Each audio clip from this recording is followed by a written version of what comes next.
पूर्व राष्ट्रपति doctor APJ Abdul Kalam के पार्थिव शरीर को आज गुवाहाटी से दिल्ली लाया गया है। वायुसेना के विशेष सुपर हर्क्यूलिस विमान C-130J से उन्हें पालम एयरपोर्ट ले आया गया। उस समय तीनों सेना प्रमुखों के अलावा रक्षा मंत्री मनोहर पर्रिकर भी एयरपोर्ट पर मौजूद थे। लोगों के राष्ट्रपति के तौर पर मशहूर डॉक्टर कलाम का कल मेघालय की राजधानी शिलांग में IIM में दिल का दौरा पड़ने से निधन हो गया था।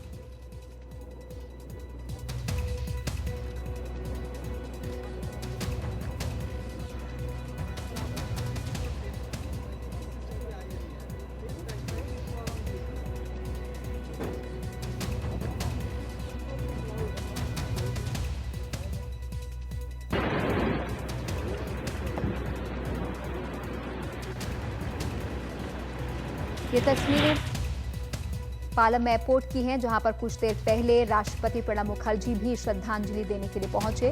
राष्ट्रपति के साथ तीनों सेनाओं के प्रमुखों ने भी पूर्व राष्ट्रपति को सलामी दी।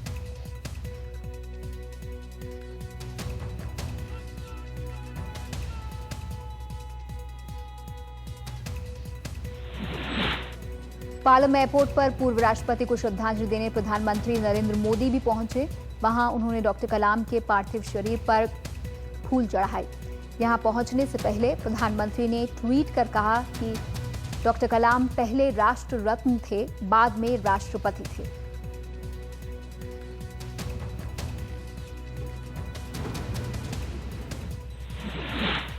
पालम हवाई अड्डे पर पूर्व राष्ट्रपति डॉक्टर कलाम को श्रद्धांजलि देने के लिए देश के उपराष्ट्रपति हामिद अंसारी भी पहुंचे। सभी महत्वपूर्ण व्यक्तियों के साथ हामिद अंसारी ने भी यहां श्रद्धा सुमन अर्पित किए। उपराष्ट्रपति ने कलाम के निधन को देश के लिए एक बड़ी क्षति बताया है। पूर्व राष्ट्रपति का शव पहुंचने से पहले ही तीनों सेनाओं के प्रमुख भी यहां पहुंच गए थे। डॉक्टर कलाम का पार्थिव शरीर विशेष विमान से नीचे उतारा गया तो माहौल गमगीन था। पहले सेना के तीनों अंगों के जवानों ने उन्हें सलामी दी, फिर सेना प्रमुख, वायुसेना प्रमुख और फिर नौसेना प्रमुख ने उन्हें श्रद्धांजलि दी।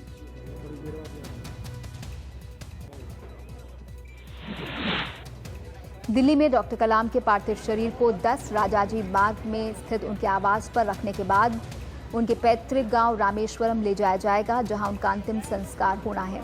दोनों ही जगहों पर लोग शोक में हैं। हर कोई जनता के इस राष्ट्रपति को नम आंखों से याद कर रहा है। सरकार ने उनके सम्मान में 7 दिनों के राष्ट्रीय शोक का ऐलान किया है।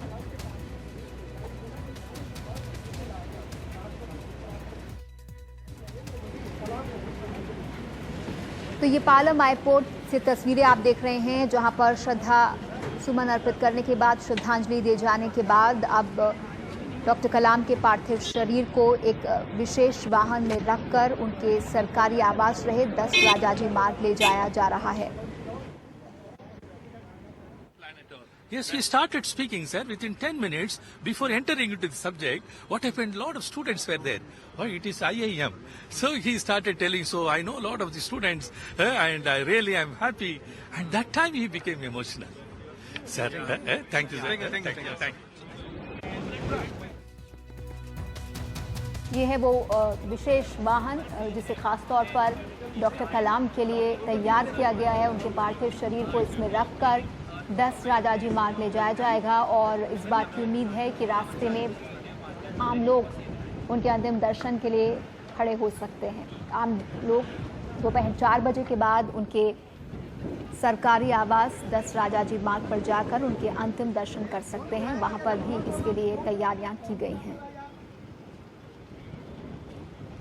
ये सेना का स्पेशल गन कैरेज कहा जाता है, जिसमें डॉक्टर कलाम के पार्थिव शरीर को अभी हम देख सकते हैं।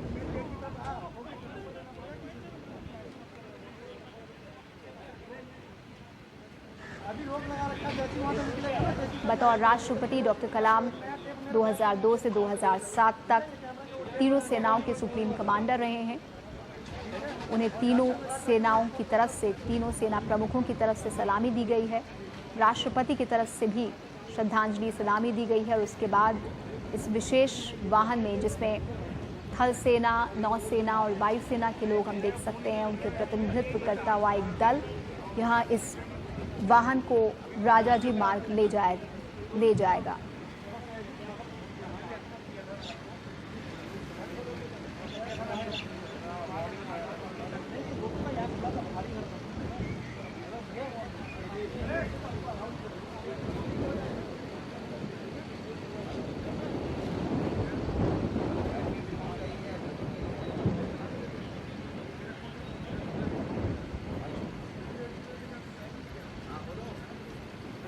बतौर वैज्ञानिक डॉक्टर कलाम की अगुवाई में DRDO ने कई अहम मुकाम दर्ज किए। भारत ने अपना पहला देश में ही बना लॉन्च व्हीकल PSLV-3V छोड़ा 1980 में।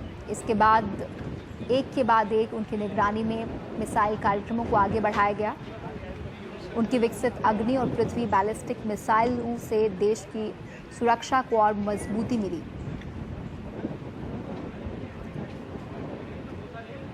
भारत की मिसाइल क्षमता को विकसित करने, इसे बढ़ाने में डॉक्टर कलाम के योगदान को काफ़ी याद किया जाता है, इसीलिए उन्हें मिसाइल मैन के तौर से भी जाना जाता है।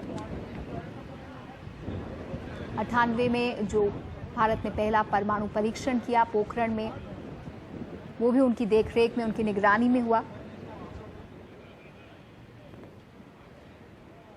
उनकी उपलब्धियों को देखते हुए पहली बार एक वैज्ञानिक को राष्ट्रपति के तौर पर चुना गया राजनीतिक दलों द्वारा। वो पहले ऐसे राष्ट्रपति थे जो कि गैर राजनीतिक पृष्ठभूमि के थे। उन्होंने अपनी शख्सियत से, अपने स्वभाव से, अपने काम से अलग पहचान बनाई बतौर राष्ट्रपति,